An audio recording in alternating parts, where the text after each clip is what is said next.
Hello बच्चों, मैं शिक्षा सक्सेस सीरीज एजुकेशन से। हम पढ़ रहे हैं कक्षा 9वीं हिंदी की पाठ्य पुस्तक स्पर्श भाग 1 का पाठ्यक्रम। आज हम पाठ 8 पढ़ेंगे। पाठ 8 में आपको रहीम जी द्वारा लिखे गए कुछ दोहे दिए गए हैं। रहीम जी के दोहे हमेशा से नीतिपरक दोहे रहे हैं और आपकी पाठ्य पुस्तक में जो दोहे दिए गए हैं उन्हें पढ़कर आपको महसूस होगा कि वो दोहे आपके जीवन की किसी न किसी स्थिति से जुड़े हुए हैं। इन दोहों में रहीम जी हमें किस तरह से औरों से बर्ताव करना चाहिए, हमें कैसा व्यवहार करना चाहिए, यही नहीं बता रहे हैं, बल्कि वो हमें ये भी समझा रहे हैं कि जो मानव है उसे किस तरह के कार्य करने चाहिए और कौन से कार्यों को नहीं करना चाहिए। तो चलिए शुरू करते हैं और ये जानते हैं कि रहीम जी इन दोहों के द्वारा हमें क्या सीख देना चाहते हैं। पहला दोहा इस प्रकार से है, रहीमन धागा प्रेम मत तोड़ो चटकाए, टूटे से फिर ना मिले, मिले गांठ परी जाए।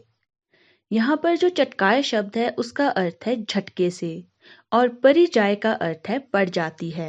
इस दोहे में रहीम जी प्रेम रूपी धागे को ना तोड़ने की बात कह रहे हैं।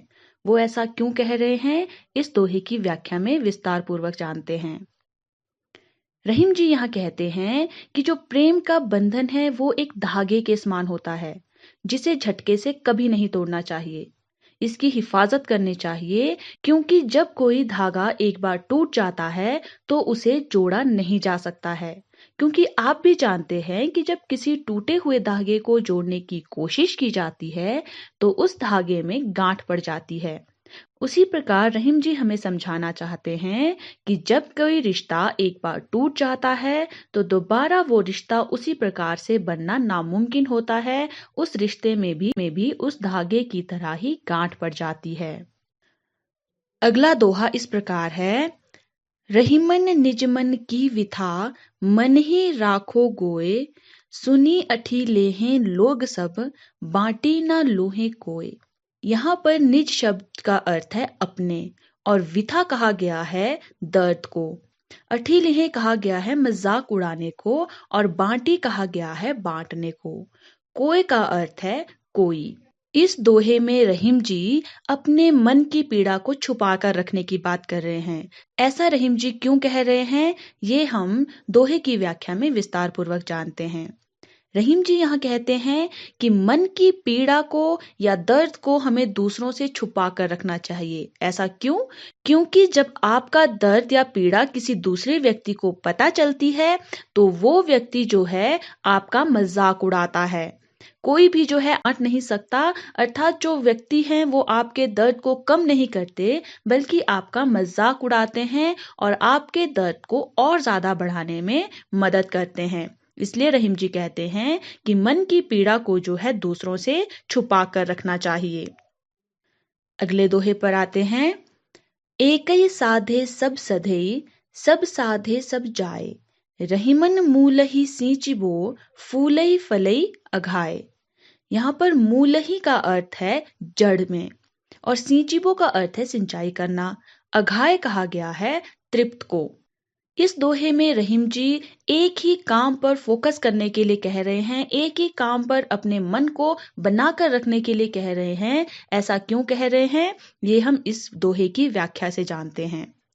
रहीम जी यहाँ कह रहे हैं कि एक बार में केवल एक ही कार्य करना चाहिए, क्योंकि जब एक काम को पूरा ही कार्य करना चाहिए, क्योंकि जब एक काम को पूरा होने में कोई और काम भी आप बीच में जोड़ देते हैं तो जो उस काम को करने में आपका ध्यान है, जो आपका लक्ष्य है, वो आप प्राप्त नहीं कर सकते, वो आपके हाथ नहीं आता है, क्योंकि आपका ध्यान जो है वो बंट जाता है। रहीम जी यहाँ पर ये समझाने की कोशिश कर रहे हैं कि ये सब ऐसा ही है कि जब आप किसी पौधे में फल या फूल लाने की कोशिश करते हैं तो आप उस पौधे की जड़ में तृप्त रूप में पानी देते हैं, यानी उस पौधे को अच्छी तरह से पानी देते हैं ताकि उस पौधे में फल या फूल आए। तो रहीम जी भी यही कहना चाह रहे हैं कि आपको एक ही काम को करने में पहले अपना पूरा ध्यान केंद्रित करना चाहिए, आपको फोकस करना चाहिए एक ही काम को करने में, ताकि आपको उस काम का अच्छा परिणाम मिले, अच्छा रिजल्ट मिले।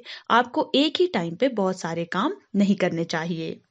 अगला दोहा है, चित्रकूट में रमी रहे, पड़त है सो आवत यह देश, यहाँ पर अभद जो है वो रहने लायक ना होने के लिए कहा गया है और विपदा जो है वो विपत्ति के लिए या मुसीबत के लिए कहा गया है। इस दोहे में रहीम जी चित्रकूट का वर्णन कर रहे हैं कि वो रहने लायक है या नहीं है, वो ऐसा क्या कह रहे हैं, ये हम दोहे की व्याख्या में जानते हैं।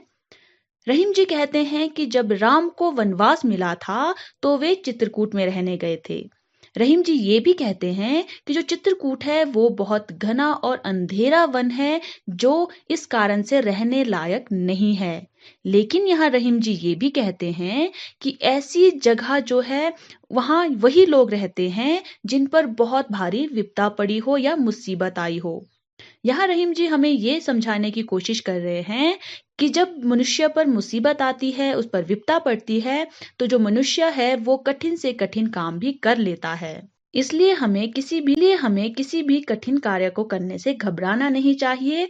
हमें केवल उस कार्य पर अपना ध्यान केंद्रित करना चाहिए। अगला दोहा देखें। दीरघ दोहा अर्थ के आखर थोरे आही, ज्यो रहीम नट कुंडली सिमीटी कूदी चढ़ी जाही। अर्थ यहाँ पर अर्थ से लिया गया है और आखर जो है वो अक्षर या शब्द को कहा गया है।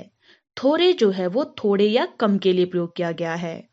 इस दोहे में रहीम जी जो हैं वो थोड़े शब्दों में कुछ ज्यादा अर्थ कहने की बात कर रहे हैं। वो क्या कह रहे हैं, व्याख्या में जानते हैं। रहीम जी का कहना है कि उनके दोहे में भले ही कम अक्षर या शब्द हों, लेकिन उनका जो अर्थ है वो बहुत ही बड़े हैं, गहरे हैं और बहुत कुछ कह देने में समर्थ हैं।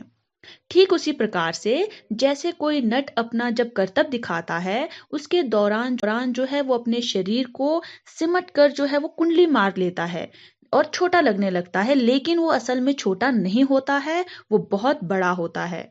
उसी तरह से रहीम जी ये कहते हैं कि वो थोड़े से अक्षर जरूर लेते हैं अपने दोहों में, लेकिन उसका अर्थ जब कोई समझ लेता है तो वो जान लेता है कि उसका जो अर्थ है वो बहुत ज्यादा गहरा है, बहुत ज्यादा महत्वपूर्ण है। अगला दोहा इस प्रकार से है। धनी रहीम जल पंक को लघु जिया पियत अघाए, उदधी बड़ाई कौन है जगत पियासो जाए। धनी यहाँ पर धन्य के लिए कहा गया है, पंख कहा गया है कीचड़ को, लघु का अर्थ होता है छोटा, उदधि कहा गया है सागर को, पियासो अर्थात प्यासा। इस दोहे में रहीम जी सागर और तालाब के जल के द्वारा हमें कुछ समझाना चाहते हैं। वो क्या समझाना चाहते हैं, व्याख्या में जानते हैं। रहीम जी कि कीचड़ में पाया जाने वाला वह थोड़ा सा पानी वो धन्य है, उसे बहुत ज्यादा बड़ा माना गया है, क्योंकि उस पानी से जो है ना जाने कितने छोटे छोटे जीवों की प्यास बुझती है।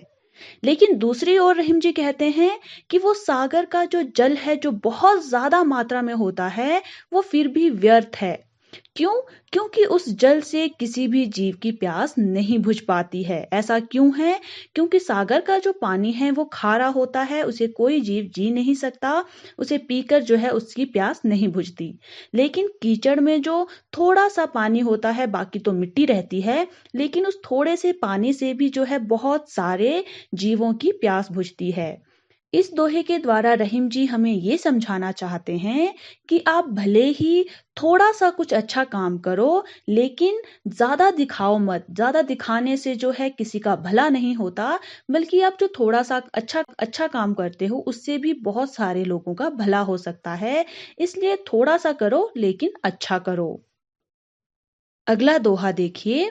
नाद रिझी तन देत मृग, नर धन देत समेत, ते रहीम पशु से अधिक, रीझेहू कछु न देत। यहाँ नाद जो है वो संगीत की ध्वनि को कहा गया है और रिझी जो है वो कहा गया है मोहित होकर या खुश होकर। इस दोहे में रहीम जी जो है मनुष्य की प्रवृत्ति के बारे में कुछ दर्शा रहे हैं। रहीम जी यहाँ क्या बताना चाहते हैं ये हम दोहे की व्याख्या से जानते हैं। रहीम जी यहाँ ये कहना चाहते हैं कि जिस प्रकार से जो है हिरन किसी अच्छे संगीत की ध्वनि को सुनकर खुश हो जाता है और अपने आप को यानी अपना जो उसका शरीर है उसको निछावर कर देता है, यानी जो शिकारी है या जो वो संगीत उत्पन्न कर रहा है, वो जो संगीत सुना रहा है, उसको जो है अपना शरीर सौंप देता है। इस तरह से इस संसार में कुछ लोग हैं जो दूसरों के प्रेम से खुश होकर जो है अपना धन इत्यादि सब कुछ जो है उन्हें दे देते हैं। लेकिन रहीम जी यहाँ ये कहते हैं कि वे कुछ लोग वो पशु से भी बदतर होते हैं, जो दूसरों से सब कुछ ले तो लेते हैं लेकिन बदले में उन्हें कुछ भी नहीं देते। यहाँ रहीम जी हमें ये समझाना चाहते हैं कि यदि कोई आपको कुछ दे रहा है, कोई आपको आपके प्रेम से, आपके स्वभाव से खुश होकर आपको कुछ दे रहा है, तो आपका भी फर्ज बनता है कि आप उसके बदले उसे कुछ ना कुछ दें। अगर आपके पास उसे देने के लिए कुछ नहीं है तो फिर भी आप उसे इज्जत दे सकते हैं, आप उसे अपना प्रेम लौटा सकते हैं, लेकिन जब कोई कुछ देता है तो उसे बदले में कुछ ना कुछ अवश्य देना चाहिए। अगला दोहा देखिए, बिगड़ी बात बने नहीं, लाख करो किन कोई, रहीमन फटे दूध को, मथे न माखन होए। बिगड़ी यहाँ पर बिगड़ी हुई के लिए कहा गया है, और फटे दूध अर्थात फटा हुआ दूध, यानी जब दूध खराब हो जाता है, जब वो फट जाता है। और मथे कहा गया है मथने को। इस दोहे में रहीम जी बिगड़ी हुई बात को मनाया जा सकता है या नहीं मनाया जा सकता है उस बारे में बात कर रहे हैं। तो हम व्याख्या में जानते हैं कि वो क्या कह रहे हैं। रहीम जी कहते हैं कि जब कोई बात एक बार बिगड़ जाती है, यानी जब कोई बात बिगड़ गई है, तो आप लाख कोशिश कर लो, उसके बावजूद भी जो है उस बात को ठीक नहीं किया जा सकता है। इस बारे में रहीम जी कहते हैं कि यह इसी तरह से है जैसे जब कोई दूध एक बार फट जाता है तो उसको मथने से कभी भी मक्खन नहीं निकलता। यानी जब दूध फट जाता है तो आप उसकी पनीर बना सकते हो, लेकिन आप उसका मक्खन नहीं बना सकते हैं। उसी प्रकार से जब कोई बात बिगड़ जाती है तो लाख कोशिश कर लो, वो बात दोबारा नहीं हो सकती है, उस बात को दोबारा ठीक नहीं किया जा सकता है। इसलिए हमें जो है बात सोच समझकर करना चाहिए, किसी भी बात को बिगाड़ना नहीं चाहिए। अगला दोहा देखिए, रहीमन देखी बड़ेन को, लघु न दीजिए डारी, जहां काम आवे सुई, कहा करे तलवारी। बड़ेन कहा गया है बड़े को, और लघु कहा गया है छोटे को, आवे कहा गया है आना। तो यहाँ पर जो है रहीम जी बता रहे हैं कि किसी को भी छोटा या बड़ा नहीं समझना चाहिए। वो किस तरह से उदाहरण दे रहे हैं, आइए व्याख्या में देखते हैं। रहीम जी कहते हैं कि किसी बड़ी चीज को देखकर जो है किसी छोटी चीज की अपेक्षा नहीं करनी चाहिए। यानी किसी बड़ी चीज के होने पर आपको छोटी चीज को कम बिल्कुल नहीं समझना चाहिए। अब यहाँ पर रहीम जी उदाहरण क्या दे रहे हैं कि जिस तरह से जहां पर छोटी चीज की जरूरत होती है वहां पर बड़ी चीज बेकार हो जाती है। कैसे? जैसे जहां पर सुई की जरूरत होती है वहां तलवार का कोई काम नहीं होता। कहने का क्या अर्थ है कि जहां सुई का काम है वहां पर सुई ही लगती है, वहां आप तलवार यूज नहीं कर सकते हैं, और जहां तलवार का काम हो वहां आप सुई का प्रयोग नहीं कर सकते। इसलिए चाहे छोटी चीज हो या बड़ी चीज हो, आपको दोनों का महत्व समझना चाहिए और दोनों को उनके महत्व के अनुसार ही देखना चाहिए, किसी को बड़ा छोटा नहीं समझना चाहिए। अगला दोहा इस प्रकार से है, रहीमन निज संपत्ति बिन, को ना विपत्ति सहाय, बिनु पानी जो जलज को, नहीं रवि सके बचाए। निज कहा जाता है अपने को, विपत्ति होता है विपत्ति या परेशानी, सहाय होता है सहायता, जलज कहा गया है कमल को, रवि कहा जाता है सूर्य को। तो इस दोहे में रहीम जी जो हैं संपत्ति का महत्व समझा रहे हैं। वो किस तरह से कह रहे हैं, व्याख्या में देखिए। रहीम जी यहाँ कह रहे हैं कि जब आपके पास धन नहीं होता, आपके पास पैसे नहीं होते, तो यदि आपके पास उस वक्त कोई मुसीबत पड़ जाती है या आपको किसी से सहायता की जरूरत पड़ जाती है तो कोई भी आपकी सहायता नहीं करता। यह कैसा है? जैसे जब कोई तालाब सूख जाता है तो जो उसमें कमल होते हैं, जो उसमें फूल होते हैं, उसको सूर्य जैसा प्रतापी भी नहीं बचा पाता है। क्योंकि सूर्य तो गर्मी देगा ही और उसकी गर्मी से जो फूल हैं, जो कमल है वो सूख जाता है बिना पानी बिना पानी के।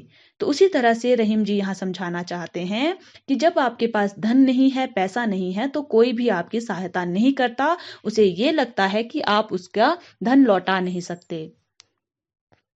अगला दोहा इस तरह से है।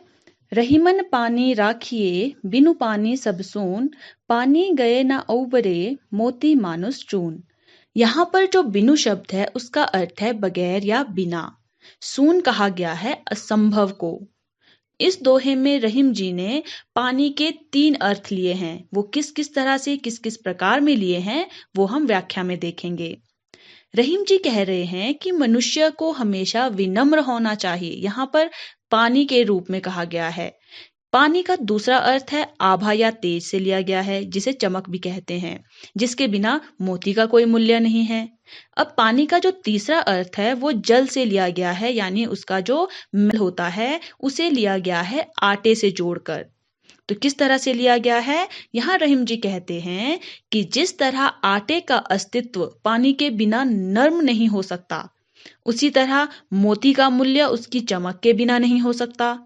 उसी तरह से मनुष्य को भी अपना जो व्यवहार है उसमें हमेशा विनम्रता रखनी चाहिए। यहाँ पर पानी का रूप जो है वो विनम्रता रूप में भी लिया गया है, जिसके बिना मनुष्य का जीवन असंभव है। यानी पानी के बिना भी मनुष्य का जीवन असंभव है। और अगर मनुष्य का व्यवहार जो है वो गलत होता है तो उस पर भी जो है उसका जीवन मुश्किल में पड़ सकता है। उसके द्वारा जो है कोई भी कार्य अच्छी तरह से संभव नहीं हो पाता है। तो इन दोहों को पढ़कर इनके अर्थ को समझकर आपने देखा होगा कि ये जो दोहे हैं वो हमारे जीवन की किसी ना किसी परिस्थिति से जुड़े हुए हैं। जिस तरह से रहीम जी कह रहे हैं कि प्रेम के बंधन जो है वो धागे की तरह होते हैं, उन्हें तोड़ना नहीं चाहिए। बंधन जो है वो धागे की तरह होते हैं, उन्हें तोड़ना नहीं चाहिए। उसी तरह से रिश्तों को भी जो है हमें संभाल कर रखना चाहिए, क्योंकि वो दोबारा से नहीं जुड़ सकते पहले की तरह। उसी तरह से रहीम जी कहते हैं कि हमें दूसरों से अपना दर्द छुपा कर रखना चाहिए, क्योंकि इस संसार में कोई भी आपका दर्द जो है वो नहीं समझ सकता है। रहीम जी ये भी कहते हैं कि एक समय में हमें एक ही कार्य करना चाहिए, ताकि हम अच्छी तरह से उस कार्य को समझ सके। और हमें जो है बहुत बड़ी बड़ी मुसीबतों पर भी अपने मन को स्थिर रखना चाहिए। हमें अपने आप को जो है संभाल कर रखना चाहिए, ताकि हम सारी परेशानियों को दूर कर सकें। रहीम जी हमें ये भी समझा रहे हैं अपने दोहों के द्वारा कि हमें जो है अपने जीवन में हमेशा कम शब्दों का प्रयोग करना चाहिए, लेकिन उन कम शब्दों को इस तरह से प्रयोग करना चाहिए कि उसमें ही हमारे सारे अर्थ जो हैं वो छिपे हों और हमें ज्यादा कुछ बोलने की जरूरत ना पड़े। हमें सभी चीजों को जो है बराबर महत्व देना चाहिए। भी चीज कभी भी जरूरत पड़ सकती है, छोटी हो या बड़ी हो, सबका अपनी अपनी जगह पर अपना अपना महत्व होता है। और अंतिम दोहे में जो है रहीम जी हमें विनम्र रहने के लिए कह रहे हैं, क्योंकि विनम्रता जो है वो मनुष्य के जीवन में बहुत ज्यादा महत्व रखती है। वो मनुष्य के लिए उतनी ज्यादा जरूरी है जितना जरूरी मनुष्य के लिए पानी है। आशा करते हैं कि आपको जो रहीम जी के दोहे दिए गए हैं उनके जो अर्थ हैं वो अच्छी तरह से समझ आ गए हैं, और उन अर्थों के आधार पर आप जो हैं अपने जीवन की परिस्थितियों में जो है उन दोहों के द्वारा जो है अपने जीवन में कठिन से कठिन परिस्थितियों में भी अच्छी तरह से संयम बनाकर रख सकते हैं।